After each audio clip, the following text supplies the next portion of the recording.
That's really funny. My wife was gonna laugh about that. Have you paid attention to that trial at all? No, I haven't.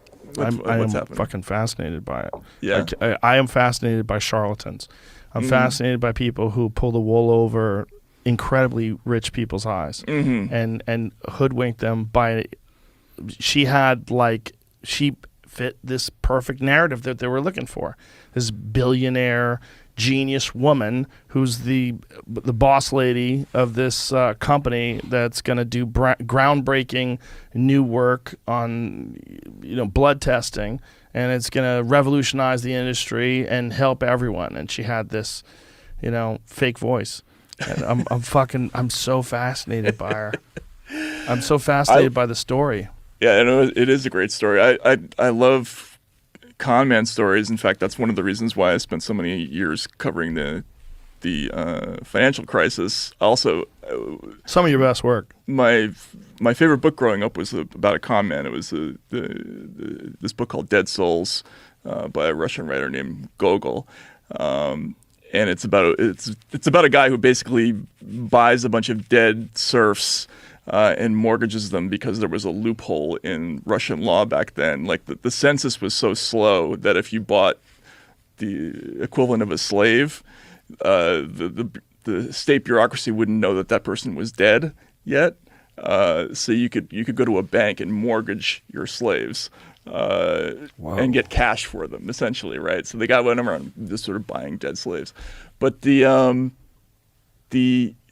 con men are fascinating, right? And especially in the internet age, there's so many different ways to rip people off to scale that I think the authorities are just always going to be a couple of steps behind. I mean, you look at everything from Bernie Madoff to the 1MDB scandal in Malaysia, which was an unbelievable story, just basically stealing billions of dollars from investors around the world by representing a phony bond scheme.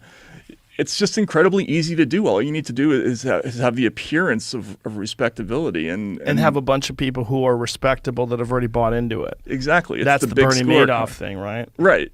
You've seen The Sting. Yes. Right. So that's what they call a big store con, right? Where everybody you see looks like they're sort of a natural part in the environment, but actually they've been put there for a reason to sort of mess with your perceptions of things.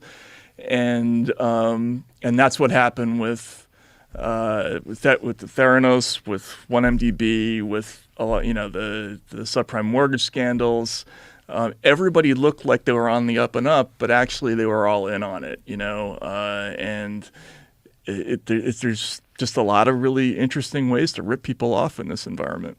It's fascinating when someone like Bernie Madoff can get so many people, and I always thought before I read your coverage of the banking crisis, I thought there was someone out there who is really clearly paying attention to all of the pieces that are moving, and I thought it was straightforward, bad example maybe, but we understand how fast cars are because we know the engineers that have worked to develop the displacement in the engines and how the transmissions work, and there's a clear trackable thing.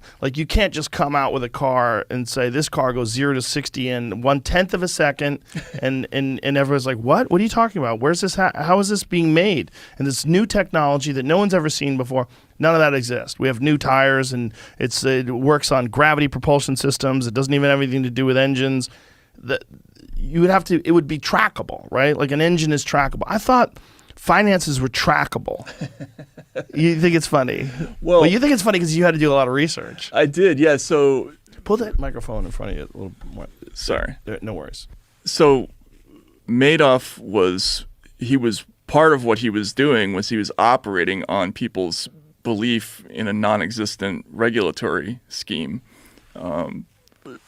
We do have visibility into parts of the financial structure. We have a pretty well-regulated stock exchange, for instance. There are certainly problems there too, but you can see every trade more or less, right? Or you can see most of the trades. Actually, I'm going to get in trouble saying that even. But with Bernie Madoff, he didn't even do trades. There's nobody checking. Right. Like, and so there was an investigator, Harry Markopoulos.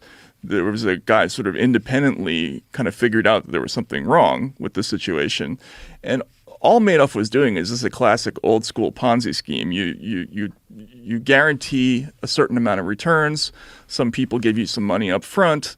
You take all that money, and then as new people come in, you give the early investors a little taste as if those are investment returns.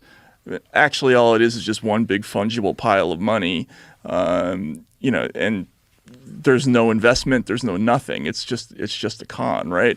He never was doing any trading. He wasn't doing anything. He just had a big pile of money, and he was constantly bringing in new people. But didn't he start off as an actual legitimate trader? That happens a lot, actually. There are a number of people who start off trying to do it right. No, I don't know if he actually was doing trades. Like when he stopped doing that, I'm not sure. But there are a number of stories about people who start off like they're hedge funds. Hedge funds don't really get checked, right? So if you're running a hedge fund and you want to do it right, you have some kind of investment strategy you think is going to work. So you get a whole bunch of high net worth people and you say, "Can you give me $500,000?" They all throw money in, and you start investing and it doesn't work, and then suddenly there's this temptation. Well, I don't have to tell them, I can put out a report that says we actually earned 7% or 14% this year, and no one's going to check because there isn't a body that checks for that kind of investment. So yeah, I think the public doesn't know that there are all these sort of blank spots in the financial universe, and that's why these sort of cons proliferate.